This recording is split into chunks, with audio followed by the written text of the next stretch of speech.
ኦ ማይ ጋድ ዘኬዎስ ቀራጭ ነው አይደለም እግዚአብሔር ሰው ዘኬዎስ ኢየሱስን ፈለገ በጣም ለማግኘት አጭር ነበር ያው ቀራጭ ስለሆነ ያጥያት እንትን ማለ አይችልም ሰውየው ከዛ የት ነው ወጣው ሾላ ጫፍ ላይ ወጣና ኢየሱስ በስሙ ጠራ ዘኬዎስ አለ እዛ ጉባኤ ማን ዘኬዎስ ና ውረድ ዛሬ ካንተ ጋር ወደ ቤቴ ይሄዳለሁ አለ ኢየሱስ ወደ ዘኬዎስ ቤት ገብቶ መታን ለዚህ ቤት ሆነ አለ መታን አደረገለት ኢየሱስ ከዘኬዎስ ቤት እስከሚወጣ ድረስ ውጭ ላይ ወሬ አለ ውጭ ላይ ያለ ወሬ ወደ ቤት የገባ ኢየሱስን አወጣው አቤት አቤት አቤት አቤት ውጭ ላይ የተወራ ያለ ነገር ሚዲያ ላይ የተወራ ያለ ነገር አንተ ስም ላይ እየተወራ ያለ ነገር ወዶ ሊያድን ወደ ቤት የገባ ኢየሱስን ወደ ውጭ ሊያወጣ አይችልም አንድ ሰው ተናገረ ወዶ ወደ ቤት የገባ ኢየሱስ ወዶ አንተን ለማዳን ከሰማይ የመጣ የእግዚአብሔር ልጅ ኢየሱስ የሰዎቹን ወሬ ሰምቶ ውጭ ላይ ያለውን ወሬ ሰምቶ ከቤት አይወጣም ለአንዴና ለመጨረሻ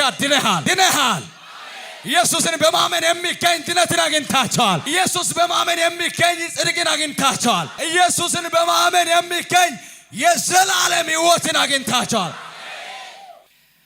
ማርቆስ ወንጌል ምዕራፍ 2 ቁጥር 14 ሉቃስ ወንጌል ምዕራፍ 5 ቁጥር 27 እና ማቴዎስ ወንጌል ምዕራፍ 9 ቁጥር 9 ክብር ለኢየሱስ ይሁን እግዚአብሔር ሰው አንብብልኝ ቶሎ ማርቆስ ወንጌል ምዕራፍ 2 ቁጥር 14 ያ ሲያልፍም በመቅረጫው ተቀምጦ የነበረው የልፊዮስ ልጅ ሌዊን አየና ተከተለኝ አለው ተነስቶም ተከተለው በቤቱ ማዕድ ተቀምጦ ሳለ ብዙ ቀራጮችና ኃጢአተኞች ከኢየሱስና ከደቀ መዛሙርቱ ጋር ተቀመጡ ብዙ ነበሩ ይከተሉትም ነበር ጻፊዎችና ፈሪሳውያን ከቀራጮችና ከኃጢአተኞች ጋር ሲበላ አይቶ ለደቀ መዛሙርቱ ከቀራጮችና ከኃጢአተኞች ጋር የሚበላ የሚጠጣ ስለምንድር ነው አሉ ኢየሱስም ሰምቶ እንዲህ አላቸው ሕመምተኞች እንጂ ብርቱ ባለመድኃኒት አያስፈልጋቸውም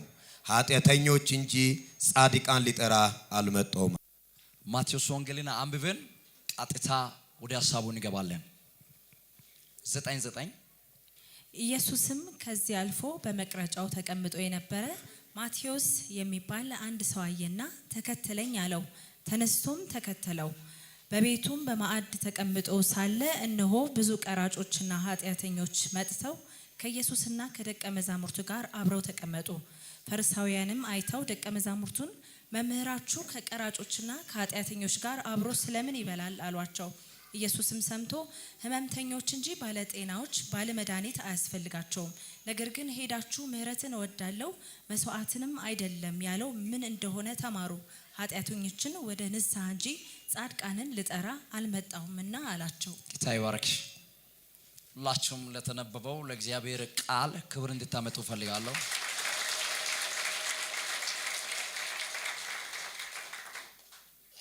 ሁለት ቦታ ላይ ያለ ሐሳብም አንድ ነው ግን አንድ ልዩነት አለ የት ላይ ያለው ነው ያነበብከው ማርቆስ ወንጌል ላይ የልፊዮስ ልጅ ሌዊ ነው የሚለው ማቴዎስ ወንጌል ላይ ሄደን ስናይ ማቴዎስ ይላል አንድ ሰው ነው ሁለት ቦታ ላይ የተጠረ አንድ ሰው ነው ልዩነት የለም ሌዊ የልፊዮስ ልጅ ይላል ማቴዎስ ላይ ደግሞ ማቴዎስ ይላል በመቅረጫ ቦታ ላይ ተቀምጦ አየና ተከተለኝ አለ ኢየሱስ ክርስቶስ ማቴዎስ ወንጌልን የጻፈ ማቴዎስን ታሪክ እየተናገረ ነው ይሄ አሁን እዚህ ቦታ ላይ የተጠራ ሌዊ ተብሎ የሚጠራ የልፊዮስ ልጅ ማቴዎስ ወንጌልን የጻፈ ማቴዎስ ነው ሌዊ ተብሎ የሚጠራ ስም ጌታ ኢየሱስ ክርስቶስ ሳይጠራ በፊት ለአገልግሎት ሳይሾም በፊት ሐዋርያ አድርጎ ከራሱ ጋር እንዲያገለግል ወደ አገልግሎት ዓለም ሳያሰማራ በፊት የነበረ ስም ነው ሌዊ የሚባለው ስም በመታወቂያ ላይ በመስሪያ ቤት ላይ በትምህርት ቤት ላይ የሚታወቅ የማቴዎስ ስም ነው የሐዋርያ ማቴዎስ ማለት ነው ስለ ማቴዎስ ለማውራት ሳይሆን ማውራት የፈለኩት ዋና ሐሳብ አለ ይሄ ሰው ቀራጭ ነው ወይም ግብር ሰብሳቢ። አሁን በእኛም በኢትዮጵያም ግብርና ሚኒስትር አለ እና ኦሮሚ መንግስት ውስጥ በዛ ሰዓት ላይ ኦሮሞ ሀገር ላይ በገቢዎች ሚኒስትር አካባቢ ግብርና ዘርፍ ውስጥ ተሰማርቶ የኦሮሞ መንግስትን የሚያገለግል መንግስት ስራተኛ ነበረ። ማቴዎስ ወንጌልን የጻፈ ማቴዎስ ማለት ነው። ኢየሱስ ሳይጠራ በፊት ማስሪያ ቤት የሚያውቀው መታወቂያ የሚያውቀው በተማራው ዶክመንት ላይ ያለው ስም ማን ነበረ? ሌዊ። እስቲ አንዴ ከኔ ጋር ሌዊ በሉት። ድገሙ አንዴ። አባቱ ስም ማን ነው? እልፍዮስ። ይሄ ስም የምታወቀው በመስሪያ ቤት ነው። ጌታ ኢየሱስ ክርስቶስ ግን ይሄንን ሰውን ፈለገ። የራሱ አገልጋይ ለማድረግ ፈለገ። ጸጋ አስቀምጦ ሐዋርያ አድርጎ የራሱ መስካሪ እንዲሆን የእግዚአብሔር መንግስት ሰራተኛ እንዲሆን ጨለማ ውስጥ ላሉ ሰዎች ብርሃንን እንዲያበራ ድቅድቅ ጨለማ ውስጥ ያሉ ሰዎችን ወደ ብርሃን ለማምጣት እኔን ሰውን እንደ ዕቃ አድርጎ ለመጠቀም ኢየሱስ አሰበና እስከ ስራ ቦታ ድረስ ሄደ። ኦ ማይ ጋድ። ከኔ ጋር ያለ ሰው ቴንክ ዩ። ቀራጭ ነበር አይደለም? በዛ ዘመን ላይ ቀራጭ ለተባለው ሰው የሚሰጥ ስያሜ አለ። ታውቁታላችሁ። አንድ ሰው ቀራጭ ከተባለ በዛ ዘመን ላይ የነበሩ አገልጋዮች ቀራጭን እንደ አመንዛሪ፣ እንደ አመፀኛ፣ እንደ ሌባ፣ እንደ ተንኮለኛ፣ እንደ ክፉ ሰው አድርጎ ነው የሚያዩት። ኦሬዲ ሌዊ ቀራጭ ስለሆነ ሌዊ ተብሎ በሚጠራ ስም ላይ የተለጠፈ ማንነት አለ ማለት ነው።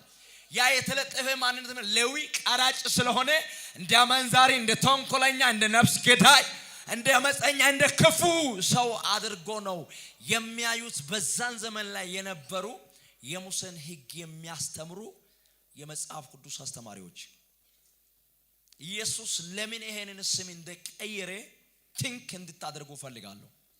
ሌዊ ነው ያቀራጩ፣ ያጨበርባሪ፣ ያሌባ፣ ያመፀኛ፣ ያተንኮለኛ ይባላል እንጂ ጥሩ ስም የለም። እንደያዘ ስሙን ቀየረ።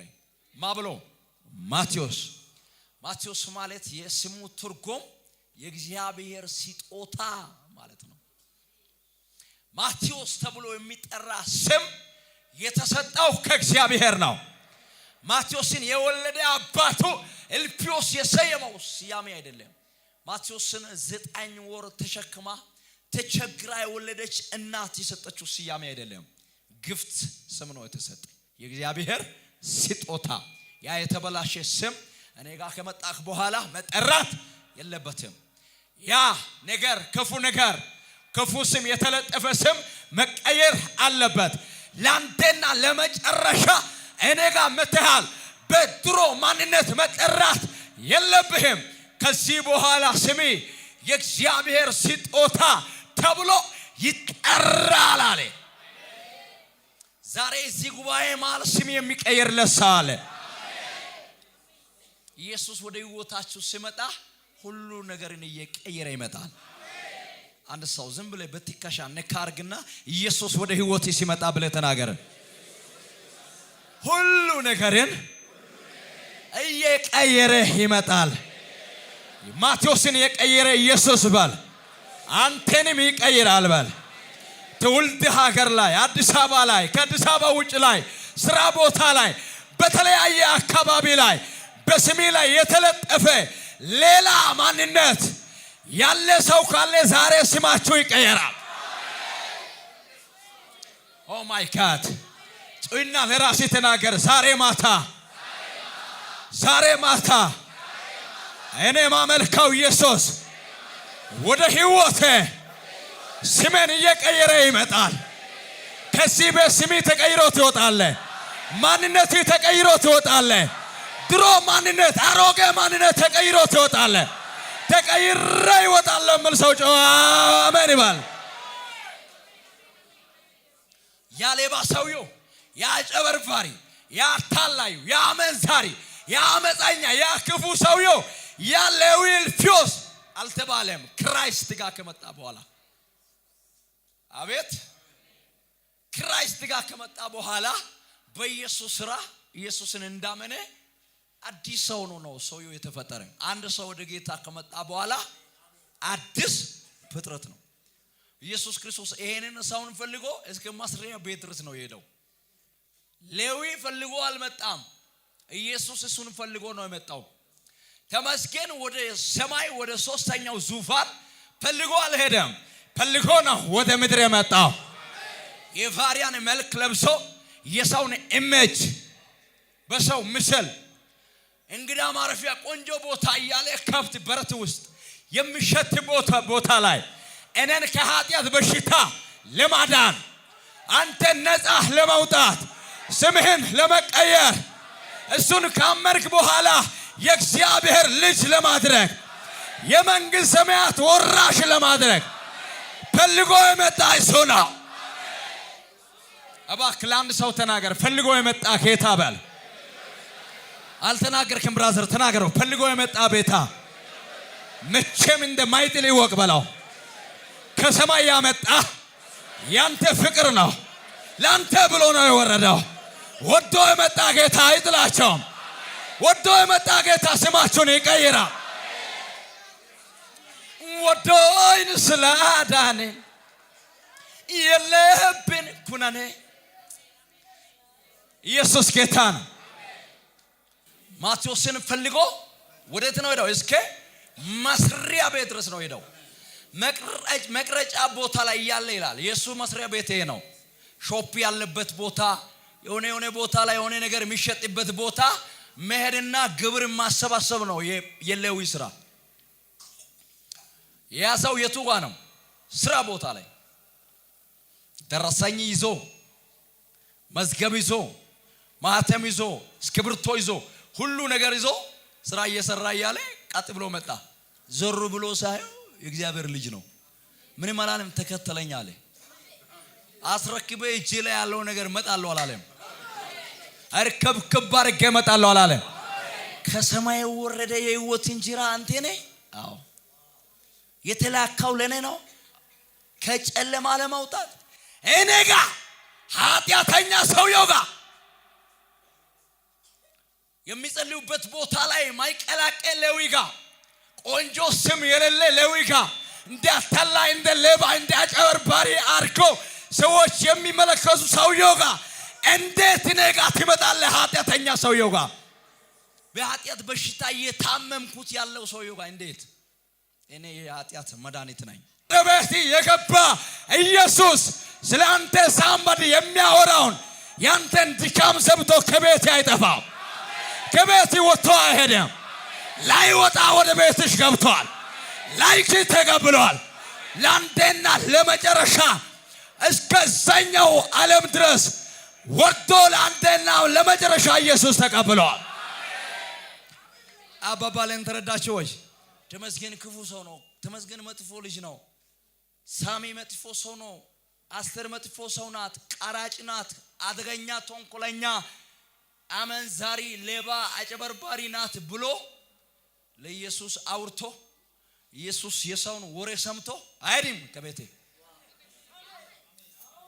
ያዘው። አንድ ሰው ነው ያዝና ተናገር። ማንም ሰው ባል ስላንተ ድካም ስላንተ ደካማ ጎን ለእግዚአብሔር ተናግሮ ኢየሱስ ከቤቴ እንዲወጣ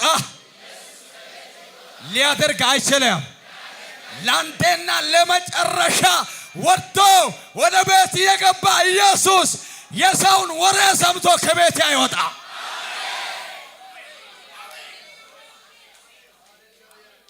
ዘኬዎስ ቀራጭ ነው አይደለም? እግዚአብሔር ሰው ዘኬዎስ ኢየሱስን ፈለገ በጣም ለማግኘት። አጭር ነበር፣ ያው ቀራጭ ስለሆነ የኃጢአት እንትንም አለ አይችልም ሰውየው። ከዛ የት ነው ወጣው? ሾላ ጫፍ ላይ ወጣና ኢየሱስ በስሙ ጠራ። ዘኬዎስ አለ።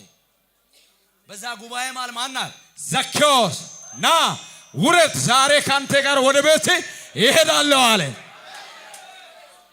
ኢየሱስ ወደ ዘኬዎስ ቤት ገብቶ መዳን ለዚህ ቤት ሆነ አለ። መዳን አደረገለት። ኢየሱስ ከዘኬዎስ ቤት እስከሚወጣ ድረስ ውጭ ላይ ወሬ አለ። ውጭ ላይ ያለ ወሬ ወደ ቤት የገባ ኢየሱስን አያወጣም።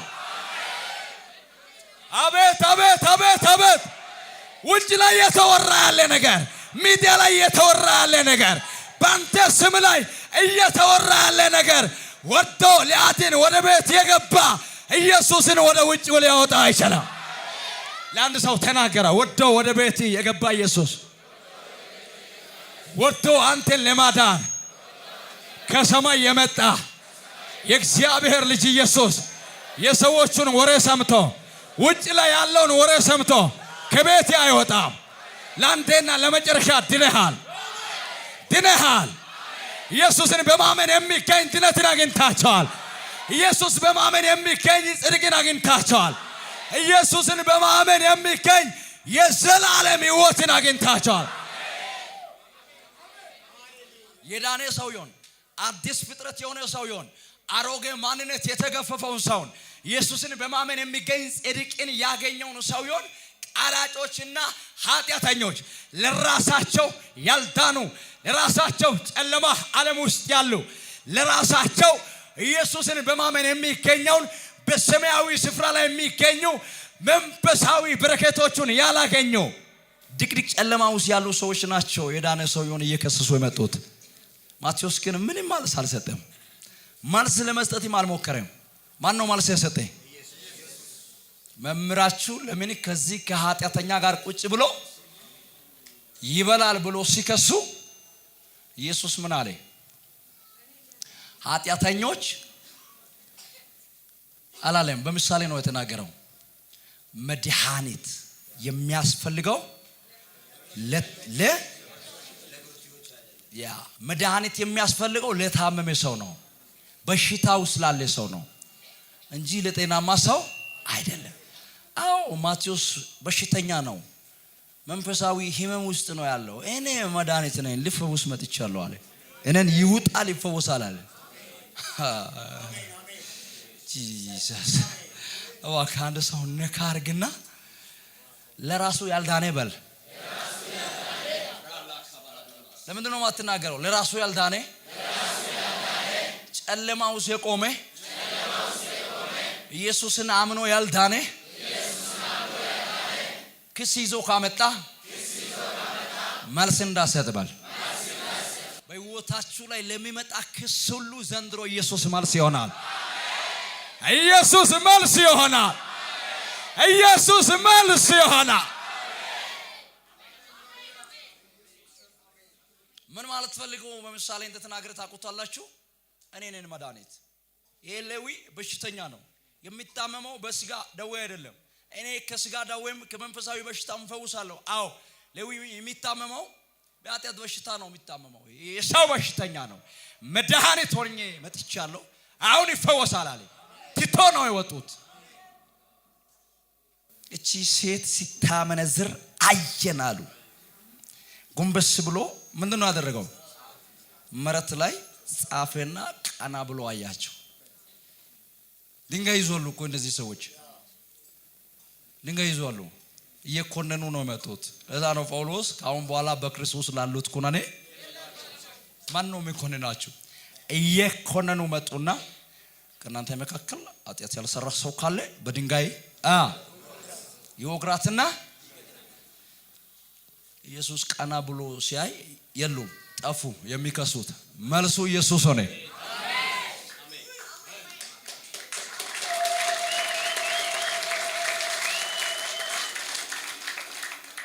አቤት መጥቶ ያወሩት ለማቴዎስ የተለወጠውን ፓርት አይደለም፣ የተቀየረውን ስም አይደለም። ቺናው ልጅ ይጨርሳለሁ። ለማቴዎስ የተቀየረውን ስም አላወሩም። ለማቴዎስ የተፈጠረውን አዲስ ፍጥረትን አላወሩም። ኢየሱስን አምኖ ያገኘውን ሌላ ህይወትን አላወሩም። ኢየሱስን አምኖ ያገኘውን በረከት አይደለም ያወሩት። ባክግራውንዱን አጠኑና እሱን ነው ያወሩት። አምጣጂን ይህ ትንቢታዊ አዋጅ ነው። ያመናችሁ ሰዎች ይህ በህይወታችሁ ላይ ይሆናል። ከዚህ ደቂቃ ጀምሮ የተለወጠ ያንተ ማንነት በትውልድ ሀገር ላይ ይወራል። አንተ በምትኖርበት ከተማ ላይ ይወራል። የተቀየረ ጮህና የተቀየረ በለው ተናገር። የተቀየረ የተለወጠ ያንተ ማንነት ሊወራ ነው። እባክህ አንድ ሰውን ያዝና ዛሬ ማታ በል ናዝሬቱ ኢየሱስ ክርስቶስ ስምህን ይቀይራል፣ ታሪክን ይቀይራል፣ ህይወትን ይቀይራል፣ ኑሮን ይቀይራል።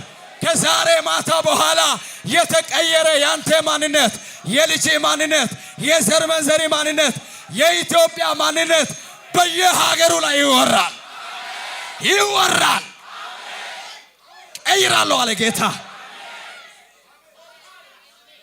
የምስራች ስላለ ሶልዬ ሶስት ሰው ነካ አንድ ሰው ሶስት ሰው የምስራች ወደኋላ ወደ የምስራች ከዛሬ ማታ በኋላ የተቀየረ ያንተ ቢዝነስ፣ ያንተ ስራ፣ ያንተ ህይወት፣ ያንተ ኑሮ በየከተማ ላይ በየመንደሩ ላይ ይወራል። ተናገር ይወራል በለው። 3 ደቂቃ ለአንድ ሰው ተናገረው። ተቀይረ ከዚህ ቤት ትወጣለህ። ተለውጠ ከዚህ ቤት ትወጣለህ። የኢየሱስ መንፈስ ይለውጣል፣ ይቀይራል። ስም ይቀየራል፣ ታሪክ ይቀየራል፣ ስራክ ይቀየራል፣ ውሎክ ይቀየራል። ተቀይረ ትወጣል።